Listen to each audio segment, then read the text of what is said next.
નમસ્કાર, આપ જોઈ રહ્યા છો ન્યૂઝ 18 ગુજરાતી। અમારી વિશેષ રજૂઆત સાથે હું છું સિદ્ધાર્થ ધોળકિયા। જય શ્રી રામની અમારી આ સ્પેશિયલ સિરીઝમાં આજે આપને લઈ જઈશું ચિત્રકૂટ, જેના વિના ભગવાન શ્રી રામના વનવાસની કહાની અધૂરી માનવામાં આવે છે। કહેવાય છે કે વનવાસના 14 વર્ષમાંથી 11 વર્ષ પ્રભુ રામે ચિત્રકૂટમાં વિતાવ્યા। ચિત્રકૂટમાં જ ભગવાન રામની અત્રિ મુનિ સાથે મુલાકાત થાય છે। ચિત્રકૂટમાં જ ભરત મિલાપ થાય છે। એક તપસ્વીના રૂપમાં ચિત્રકૂટમાં જ ભગવાન શ્રી રામે તપ કર્યું હતું। ભરત મિલાપ, અત્રિ મુનિનો આશ્રમ, સીતાકુંડ અને શ્રી કામદગીરી પર્વત।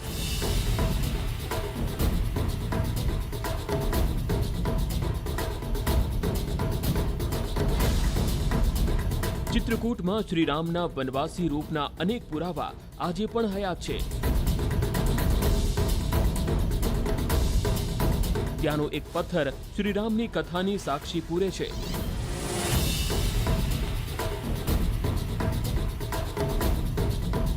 પરંતુ ચિત્રકૂટ પહેલા રાજાપુર આવે છે।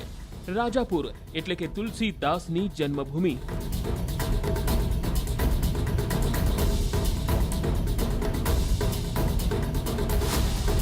જ્યાં આજે પણ તુલસીદાસના હાથે લખાયેલી રામચરિત માનસની અસલી પાંડુલિપિ રાખવામાં આવી છે।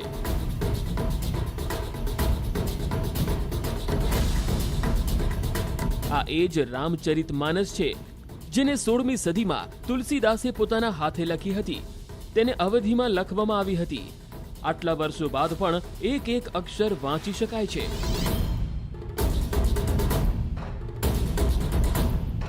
અમે વિચારી રહ્યા હતા કે રામચરિત માનસ કોઈ ભીદ પત્ર પર લખાઈ હશે, પરંતુ આ તો કાગળ હતો।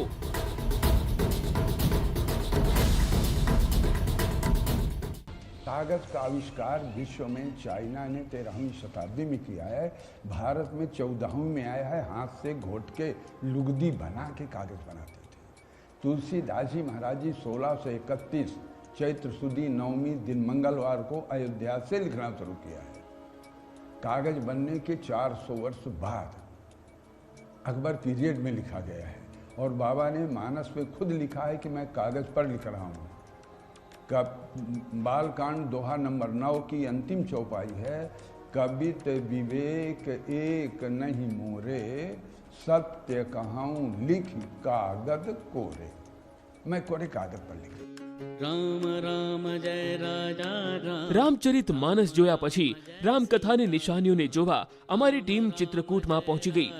राम राम राम जय सीता राम।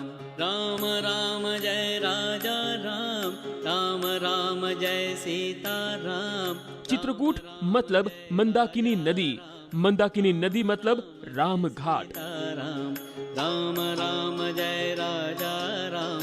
राम राम जय सीता। અને રામઘાટ મતલબ ચિત્રકૂટમાં રામકથાનું સૌથી મોટું કેન્દ્ર। राम जय सीता राम। राम राम जय राजा राम। राम राम जय सीता राम।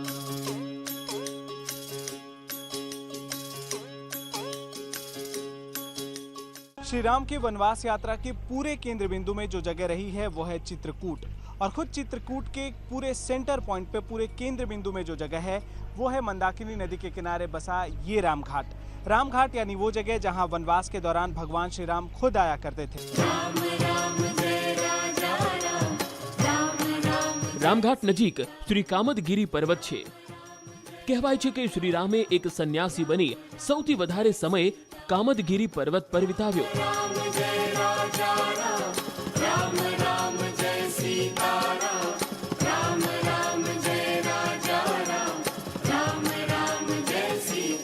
આજે અહીં પર્વતની જગ્યાએ મંદિર છે।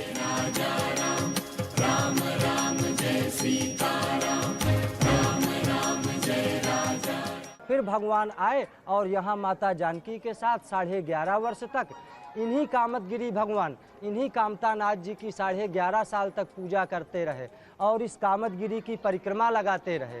तभी से ये शक्तिशाली और तपोस्थली तो पहले से है, मगर भगवान श्री राम की पूजा करने से इन कामदगिरी में इनमें ऐसी शक्ति आ गई कि कामद भेगिरि राम प्रसादा अवलोकत अपहरत विषादा।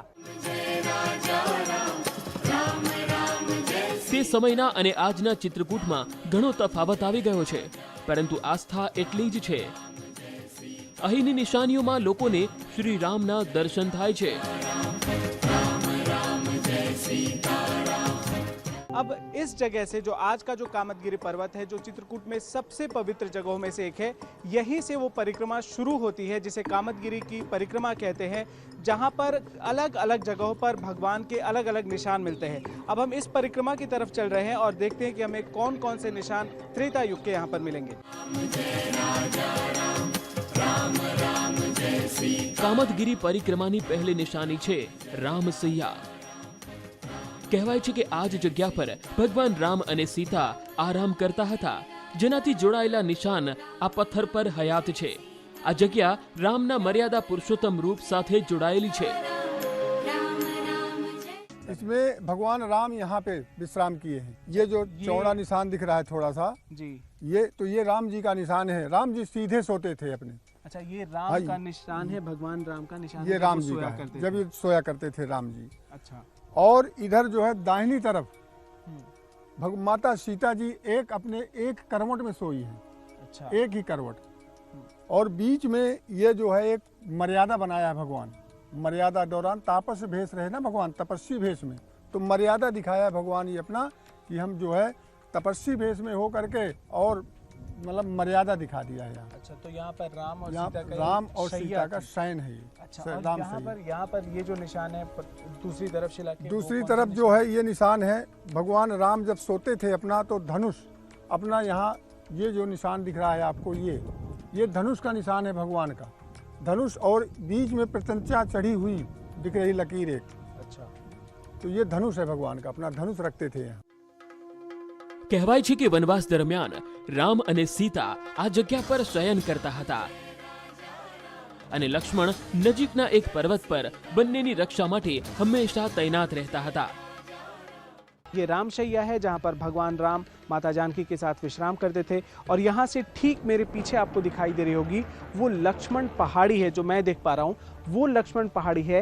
मान्यता के मुताबिक लक्ष्मण जी वहीं पर रहा करते थे, लक्ष्मण पहाड़ी पर रहते थे और वहीं से निगरानी किया करते थे। पूरे चित्रकूट में माता जानकी और श्री राम की निगरानी किया करते थे, देख रेख करते थे।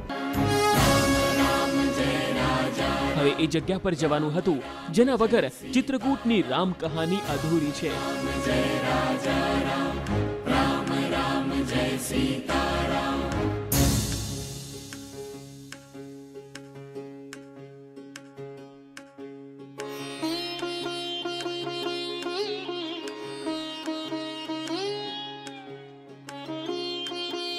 રામાયણ પ્રમાણે શ્રીરામનો વનવાસ તોડવા અને તેમને અયોધ્યા પરત લઈ જવા માટે ભરત ચિત્રકૂટ પહોંચ્યા હતા, જ્યાં રામ અને ભરતનો મિલાપ થયો હતો।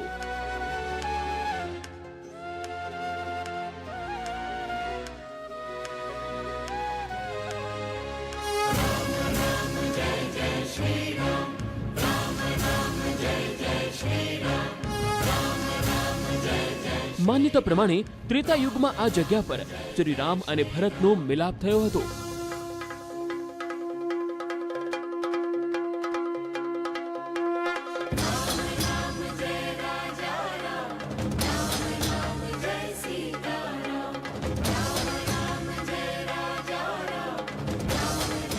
मान्यता के मुताबिक चित्रकूट की ये वही जगह है जहां पर भरत ने भगवान श्री राम से अयोध्या वापस चलने के लिए कहा था।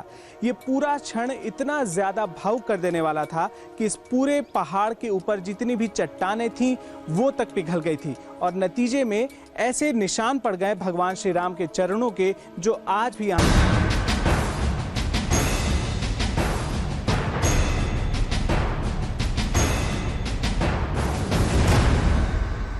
हाँ, ये देखिए भगवान राम के मिलन की जगह है। ये एड़ी है, पंजा है, घुटना है, जैसे गिरे पड़े भगवान के पद चिन्ह बन गए। प्रभु पद अंकित यमन विसेखी, जैसे ये घुटने का निशान है, ये आपका पंजा है, ये देखिए पूरा इसे कटा हुआ है, ये रेखाएं बनी हैं। जैसे ये राम जी का चरण बताते हैं, उस साइड में वो राम जी का पूरा चरण है, वो रेखाएं हैं उसमें। ये भरत जी का बताते हैं। ऐसे ये सब घुटने पंजे जैसे गिरे पड़े उठे राम सुन प्रेम अधीरा, कहूं पट कहूं निखंग धनतीरा। जब स्वयं परमात्मा चेत हो गए तो पत्थर किसमें, उसी समय पृथ्वी पिघल गई। આ જગ્યા પર આવા સેંકડો નિશાન છે। માન્યતા છે કે આ તે સામાન્ય લોકોના પગના નિશાન છે જે તે સમયે ભરત મિલાપના સાક્ષી બન્યા, જેમાં તે અયોધ્યાવાસી પણ છે જે ભગવાન રામને મનાવવા આવ્યા હતા। ભરત મિલાપ સાથે જોડાયેલા પુરાવા ચિત્રકૂટમાં મળે છે અને રામ ભક્તો માટે સૌથી મોટા પુરાવા છે। આમ તો સમગ્ર દેશમાં સીતાકુંડ અનેક જગ્યાએ મળે છે, પરંતુ ભગવાન રામે વનવાસનો લાંબો સમય ચિત્રકૂટમાં પસાર કર્યો હતો, એટલા માટે આ નિશાની ઘણી મહત્વની છે। કહેવાય છે કે વનવાસ દરમિયાન માતા સીતા આ કુંડનો ઉપયોગ કરતી હતી। અહીં તેની સાથે જોડાયેલા અનેક પુરાવાનો ઉલ્લેખ કરવામાં આવ્યો છે।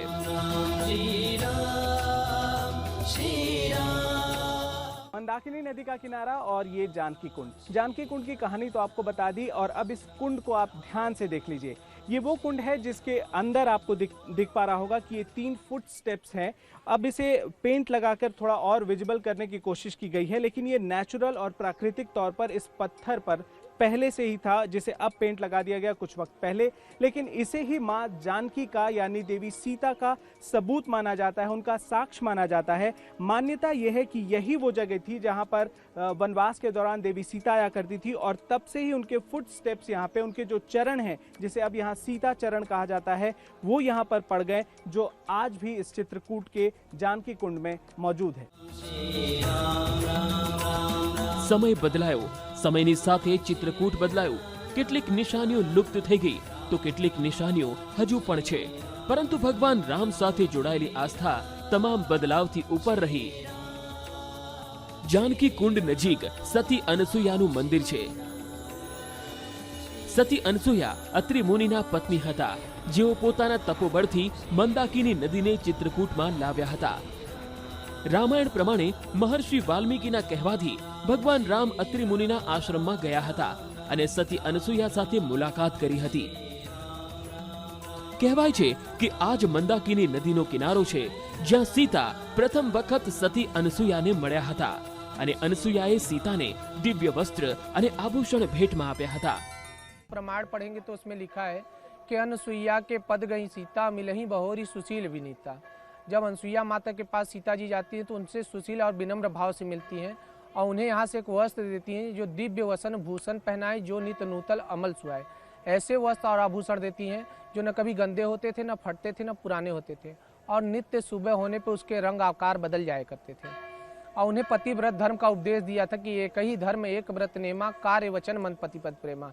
कि स्त्री का केवल एक ही धर्म और एक ही व्रत है, वो क्या है? कार्य मन और वचन से अपने पति से प्रेम बनाए रखना।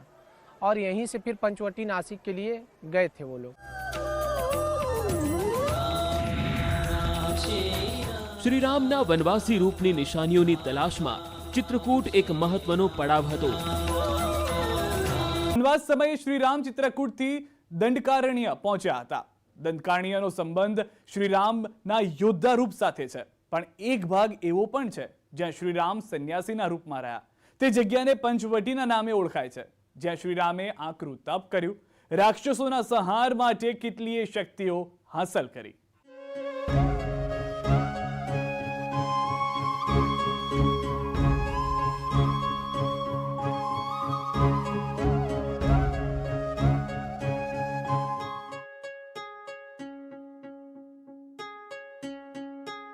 વાત રામાયણની હોય કે શ્રીરામના વનવાસી રૂપની,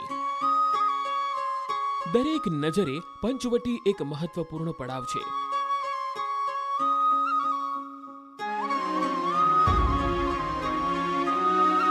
અહીં એક નહીં કેટલાય સાક્ષ્ય છે જે પ્રભુ રામના સંન્યાસી રૂપની સાક્ષી પૂરે છે। વર્ષો વીતી ગયા જ્યાં પંચવટીના જંગલ હતા, ત્યાં આજે મહારાષ્ટ્રનું નાસિક શહેર છે। નાસિકા એટલે નાગ, નાસિકાથી નામ થઈ ગયું નાસિક।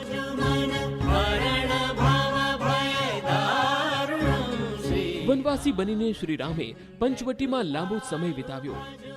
અહીં લક્ષ્મણે સુરપંખાનું નાક કાપ્યું, અહીં જ સીતાહરણ થયું. कंजलोचन कंज मुखकर कंज पद कंजारुणं श्रीराम આજે પણ નાસિકના પંચવટીમાં વનવાસ સાથે જોડાયેલા કેટલાય સાક્ષ્ય છે, જેની શરૂઆત થાય છે ત્ર્યંબકેશ્વર મંદિરથી.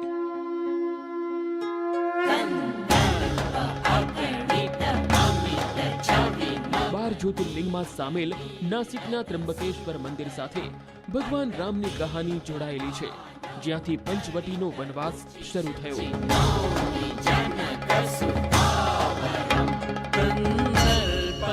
गणित अमित छवि नव नील नीरद सुंदरम पटपीत मानहु तड़ित. पूरी दुनिया में नासिक शहर को जाना जाता है भगवान त्र्यंबकेश्वर की वजह से। भगवान त्र्यंबकेश्वर के इस अद्भुत मंदिर की वजह से बड़ी संख्या में लोग यहाँ इसी वजह से आते हैं। लेकिन इस जगह का गहरा जुड़ाव राम से और रामायण की कहानियों से है, जिसके मुताबिक लंबे समय तक भगवान राम ने माता सीता और अपने भाई लक्ष्मण के साथ नासिक के अलग अलग इलाकों में वनवास का वक्त काटा था। लंबे समय तक यहीं पर रहे थे।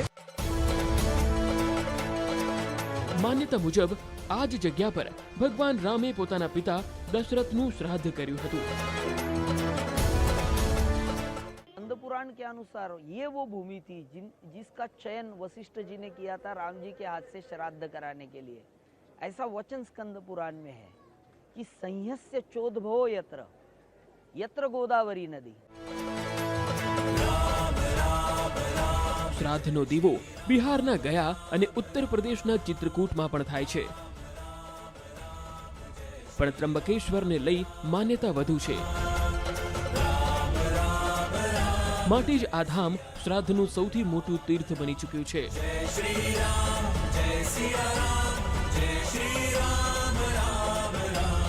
અહીંથી આગળ તપોવન છે, એટલે પંચવટીની તે જગ્યા જ્યાં ભગવાન રામે પોતાની કુટીર બનાવી, જ્યાં લક્ષ્મણે સુરપંખાનું નાક કાપ્યું હતું, જેને આજે રામાયણના એક સાક્ષ્યના રૂપમાં બનાવી દેવામાં આવ્યું છે. यही वो जगह माना जाता है जो पौराणिक इतिहास की जानकार है वो मानते हैं कि ठीक इसी जगह पर, क्योंकि आसपास जितनी भी जगह हैं एक दूसरे से रिलेटेड हैं, और इसी जगह पर माना जाता है कि लक्ष्मण ने शूर्पणखा की नाक काटी थी, जिसके बाद इस शहर का नाम पड़ा और रामायण की कहानी में एक नया मोड़ आ गया.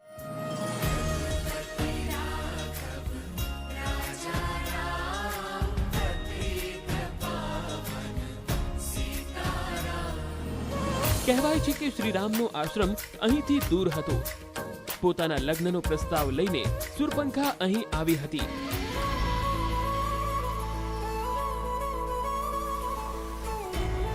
લક્ષ્મણનો સુરપંખા પર પ્રહાર એટલો પ્રચંડ હતો કે કપાયેલું નાક બહુ દૂર જઈને પડ્યું હતું. તે જગ્યા હતી કપિલા ગોદાવરીનો સંગમ. નદીનો તે કિનારો સંગમ આજે પણ એવો જ છે જેવો મહર્ષિ વાલ્મીકીએ રામાયણમાં ઉલ્લેખ કર્યો છે.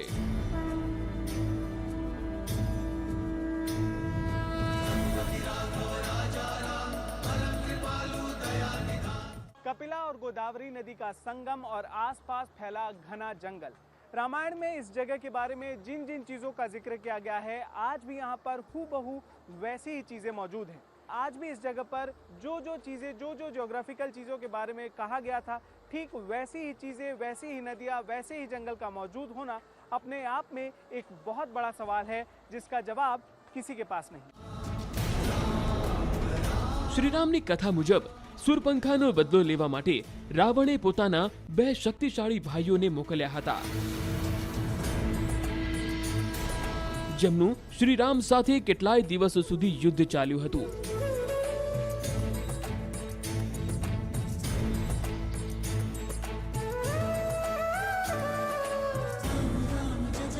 માનવામાં આવે છે કે તે યુદ્ધ આ જ જગ્યા પર થયું હતું.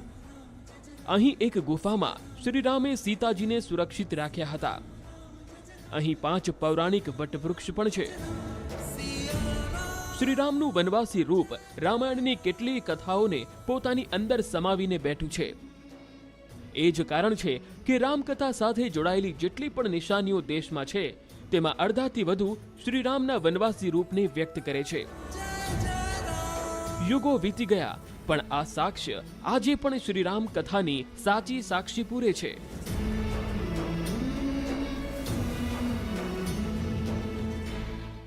અમારી વિશેષ રજૂઆતમાં અત્યારે બસ આટલું જ. દેશ પ્રદેશની તમામ ખબરો માટે આપ જોતા રહો ન્યૂઝ 18 ગુજરાતી.